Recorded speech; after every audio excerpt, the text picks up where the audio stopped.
नमस्कार दोस्तों, आप सभी का स्वागत है मित्राई शो में। और आज हम जिस शख्स से मिलाने वाले हैं आपको, वो हिंदुस्तान के एक अनमोल रतन है। हर एक दिल को छूने वाले हैं। आज तक ऐसा नहीं देखा गया कि जहां वो गए हैं दिलों में राज नहीं किया है।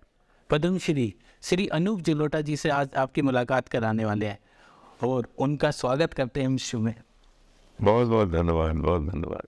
आज आपसे मिलकर हमें इतनी खुशी हो रही है सर। इतना कीमती समय आपने अपने जीवन के टाइट शेड्यूल में दिया है और सुबह की शुरुआत आपसे हो रही है। ये बड़ी मधुर सुबह है क्योंकि आप लोगों से आज चर्चा हो रही है। कुछ मन की बातें आपको कहूँगा, कुछ आपसे सुनूंगा। तो शुरू किया जाए इस सिलसिला। जी जी। जैसे अनूप जी, सभी घरों से लेकर रोडों से लेकर पूरे भारतवर्ष में सुबह सुबह आपके भजन से शुरुआत होती है। तो वो कौन से ऐसे क्षण होते हैं, वो कौन सी ऐसी बात होती है जो सुबह सुबह आपके मन में आती है और आप उसको शुरुआत करते हैं, गुनगुनाते हैं? ठीक है, सुबह जब हम लोग उठते हैं जी तो हम एक साक्षात प्रभु के दर्शन करते हैं, वो है सूर्य देवता जी। अगर किसी ईश्वर को हम साक्षात रूप में देख सकते हैं और रोज देख सकते हैं, वो सूर्य ही है।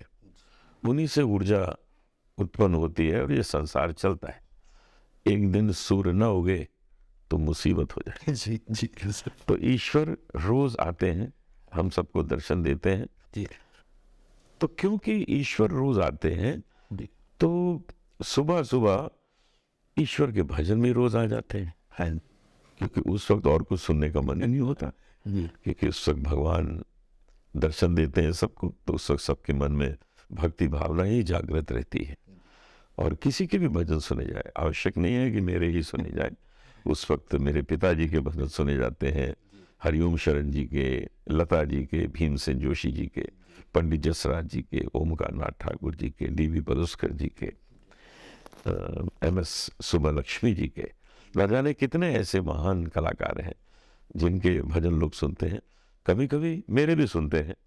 लेकिन मैं इतना शुक्रगुजार हूँ पूरे संसार का, पूरी इस मानव जाति का, कि मुझे एक छोटा सा स्थान मुझे भी दिया हुआ है। और सुबह कुछ लोग मुझे स्मरण करते हैं, मेरे संगीत को स्मरण करते हैं। ये ईश्वर की कृपा मात्र है और कुछ नहीं है, क्योंकि मेरे में ऐसी कोई विशेष प्रतिभा है नहीं कि मैं इतने बड़े कलाकारों के बीच में याद किया जाऊँ। ये तो आपका बड़प्पन है, क्योंकि ये फील किया है सर। हमने आपके इतने शो देखे हैं, जहाँ भी जाते हैं शो के बाद कुछ घंटों तक ऐसा माहौल बना रहता है कि आप फिर वहाँ मौजूद है। तो क्या ये भजन की या आप गज़ल की कोई विशेष ऐसी तैयारी करते हैं या आपका एक रूटीन है, कुदरत ने आपको ये बख्शा है सर? मैं भजन, गजल, गीत जो कुछ भी गाता हूँ जी। उसमें इन्वॉल्व बहुत हो जाता हूँ। अच्छा। कई बार ऐसा भी होता है कि गाते गाते मेरा गला चोक हो जाता है, इतना भाव में आ जाता है, आंसू आ जाते हैं और मुझे कठिन लगता है कि मैं पूरा गाना ये कंप्लीट कर पाऊंगा कि नहीं। ये इन्वॉल्वमेंट ही है। जब हम कोई भी काम करें, जी केवल गाने की बात नहीं, आप कोई पुस्तक पढ़ रहे हो, आप कोई फिल्म देख रहे हो, इंटरव्यू दे रहे हो, इन सब में हमें इतना इन्वॉल्व रहना है कि आपको लगे कि मैं जो बोल रहा हूँ दिल से बोल रहा हूँ। जी। ऊपर से भी बहुत चीजें बोली जा सकती हैं, लेकिन उसका असर नहीं होगा। वो आप जाते जाते कहेंगे यार एक्टिंग कर रहा था बंदा, मन से तो नहीं बोल रहा था। तो अगर मन से बोला जाएगा तो मन तक पहुंचेगा, ऊपर से बोला जाएगा ऊपर तक पहुंचेगा। तो हमने यही सीखा कि मन से बोलो और मन तक पहुंचो। जैसे आप आइडल हो, यूथ आज भी आपके जैसे गजल सुनता है तो कहते हैं कि अनूप जी इतने कैसे प्रिपेयर रहते हैं, कैसे वो ऐसे लिरिक्स लाते हैं, कैसे वो हर में कहते हैं ना इतनी सादगी भरी से बड़ी बात कह जाते हैं। तो वो आपको कैसे तैयार करते हो सर? ये सब तैयारी कैसे? लेकिन एक तो हम रियाज बहुत करते हैं। अच्छा। अभी आप लोग आए थे तो हमारा रियाज ही चल रहा था। जी जी सर। सुबह कहीं भी हम हो जी तो तानपुरा हमारा ऑन हो जाता है। हमारे फ़ोन में जो तानपुरा लगा है वो ऑन हो जाता है और हम अपना रियाज करते रहते हैं। हमने बचपन में पिताजी से पूछा था कि ये रियाज कितना ज़रूरी है, क्योंकि मैं देखता था पिताजी रियाज कर रहे हैं। भगवान ने उनको भी पद्मश्री से नवाजा है, उनको बहुत सम्मान मिले हैं। तो मैं उनसे पूछता था ये क्या है मामला, रियाज कितना ज़रूरी है? तो कहने लगे बेटा अगर 3 दिन नहीं नहाओ तो बदन से बदबू आने लगती है। मैंने कहा हाँ जी। तो कहते 3 दिन रियाज नहीं करो तो तुम्हारे गाने से बदबू आने लगेगी। ओह, तो वो इतना तरीके से समझा दिया कि हमको लगा कि अब 2-3 घंटे जैसे ही गुजरते मन होता है कि सा लगाओ, सुर लगाओ और रियाज करो। फिर मैंने उनसे एक बात और पूछी कि जो खरज का रियाज है वो कितना ज़रूरी है। नीचे के स्वर सा, सा रे गा, गरे गरे सा रे गा मा गरे सा, सा नी सा, ये कैसे होगा? ये तो बहुत कठिन है। कहने लगे बड़ा आसान है, तुम बातें ही रियाज में करना शुरू कर दो। अच्छा, तो मैं देखो नीचे की आवाज़ में बोलता हूँ कैसे हैं आप, आपका क्या हाल है? ये रियाज की स्केल है।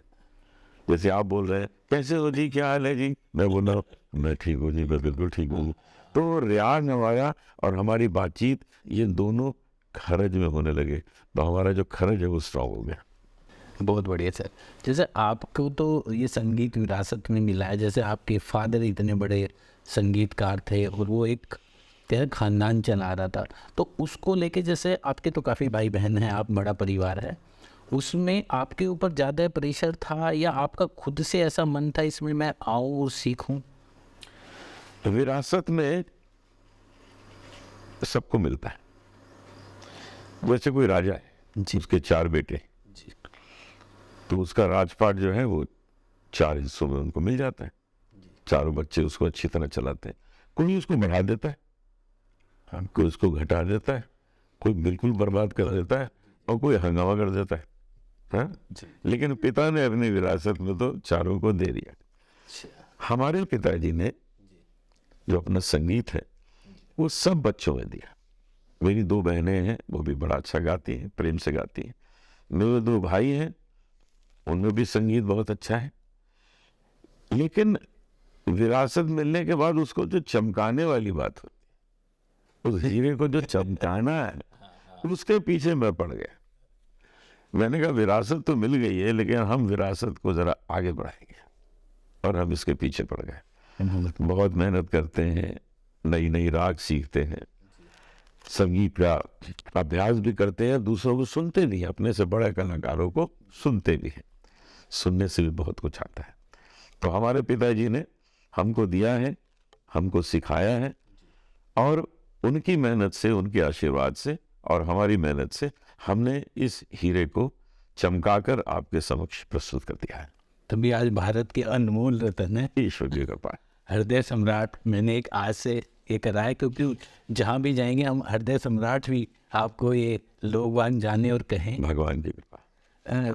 तो सर एक दूसरी बात ये कि जैसे फादर आपके गुरु हैं, आइडल हैं, उनकी कोई ऐसा भजन या जब भी आपका मन करता है आप वो गुनगुनाते हैं जो उनकी सबसे प्रिय आपके लिए, वो क्या है? पिताजी का एक गाना मुझे बहुत प्रिय है। जी।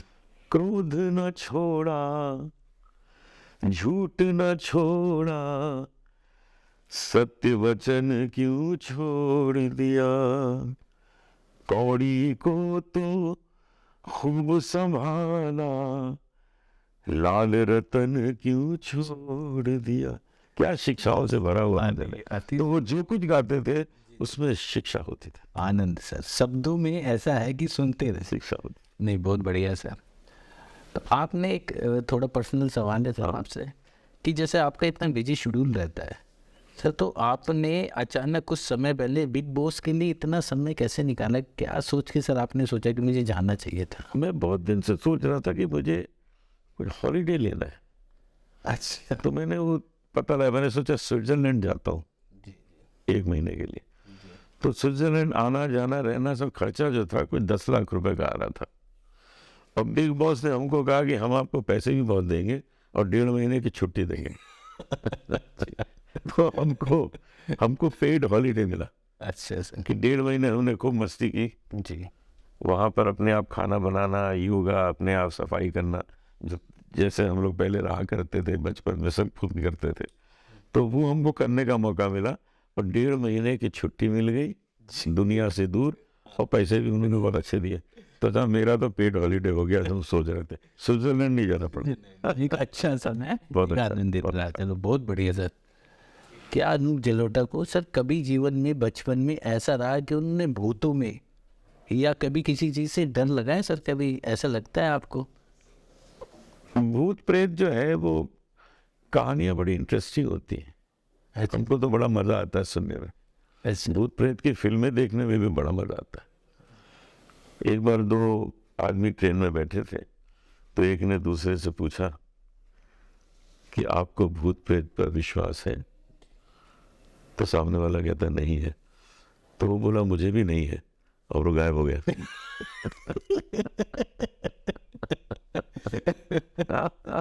इससे अच्छी स्टोरी नहीं हो। तो सर आपके साथ कभी ऐसा हादसा भी कुछ ऐसा हुआ, कभी आपको डर का महसूस हुआ हो कभी सर? कभी डर नहीं लगा, लेकिन मैं जानता हूँ कि भूत प्रेत होते, अच्छा अच्छा ये सब तरह के होते हैं, जी। लेकिन वो किसी को परेशान नहीं करते। जी। वो अपने जीवन में अपने तरीके से रह रहे हैं, किसी को परेशान नहीं करते। तो अनूप जी इतनी प्रसिद्धि, और जब आपको पद्मश्री मिला, इतना कुछ मिल गया, सब जगह आप छाए हुए हो, अभी भी मन में कुछ ऐसा है कि कुछ बाकी है, कुछ करना है? करना बहुत कुछ है, जी। कुछ पाने की लालसा नहीं है। अच्छी ये मिल जाए वो मिल जाए, वो नहीं है बिल्कुल मन में। जी। करने की बहुत लालसा है, क्योंकि मुझे कुछ और नए राग सीखने हैं, कुछ मुझे वेदों पे काम करना है, उनकी रचना करनी है, उनको गाना है। कुछ और नए सुंदर भजन मिल जाए वो मैं गाऊं। अभी हाल ही में मैंने भगवत गीता उर्दू में रिकॉर्ड की। तो इस तरह की नई नई चीजें कर रहे हैं कि जो लोगों को लगे कि ये तो पहले कभी नहीं हुआ, ये नया काम हुआ। ऐसा होता है कि मनुष्य की सांसें बाकी हो और इच्छाएं पूरी हो चुकी हो, उसको मोक्ष कहते हैं। और मनुष्य की सांसें खत्म हो रही हो और इच्छाएं बाकी हो, उसको मृत्यु कहते हैं। मैं मोक्ष को प्राप्त करना चाहता हूं। मेरे अंदर किसी प्रकार की कोई इच्छा नहीं है कुछ पाने की, लेकिन कर्मठ हूं, काम करने की इच्छा है। तो मैं उस मोक्ष राह पे चल रहा हूं। ईश्वर की बड़ी कृपा होगी कि कभी वो मेरे इस मन की बात को समझ जाएगा और मुझे मोक्ष प्रदान करेगा। तो एक सवाल और बस, कि जैसे आप भारत की इस भारत भूमि पे आपका जन्म हुआ, आप पूरी दुनिया घूमे सर, ये सब जानते हैं। इस भूमि में और बाकी भूमि में क्या अंतर लगता है? खिंचाव, प्यार, मोहब्बत, क्या सर आपको छूता है दिल को? ये वो भूमि है जहां माता पिता के वृद्ध होने पर बच्चे उनकी सेवा करते हैं। बच्चे उन्हें अपने हाथ से दवा पिलाते हैं, बच्चे उनके पांव दबाते हैं। ये सब विदेशों में नहीं देखा जाता। हाँ जी, वहाँ हमारे जो भारतीय परिवार के लोग रहते हैं उनमें देखा जाता है। माता पिता ही प्रथम ईश्वर है, क्योंकि वही तो लाए हैं। फिर उन्होंने उनको बताया कि ईश्वर क्या है। तो सबसे अधिक पूजा, सबसे विशेष सेवा यदि किसी की करनी चाहिए तो अपने माता पिता की करनी चाहिए। एक बार किसी टीवी इंटरव्यू में मुझे किसी ने पूछा था, मेरे ख्याल से भोजपुरी एक्टर और एमपी जो है मनोज तिवारी जी, शायद उन्होंने पूछा था जी। कि आपके पिताजी आपके साथ रहते हैं? मैंने कहा जी नहीं, मैं अपने पिताजी के साथ रहता हूं। ये भावना यदि हर एक में आ जाए तो वो हमेशा अपने पिता को अपने से बड़ा और अपने से अधिक महत्वपूर्ण और अपना अन्नदाता समझेगा। मैं हर एक नौजवान को जी। ये बताना चाहता हूं कि ये भावना मन में लाइए कि आपके प्रथम ईश्वर आपके माता पिता हैं, उसके बाद आपको किसी दूसरे ईश्वर का ज्ञान हुआ है। सुंदर सर, सुंदर, अति सुंदर। धन्यवाद। बहुत तो आज अनूप जी से मिलकर हमने उनके जीवन के बहुत सारे रहस्य, उनके पर्सनल लाइफ के बारे में जाना, और फिर हम एक उनसे अनुरोध करेंगे, हाथ जोड़कर विनती रहेगी कि जब भी उनको कभी समय मिले, थोड़ा सा समय हमारे लिए जरूर निकालें। जरूर जरूर मिलेंगे, जरूर मिलेंगे। धन्यवाद।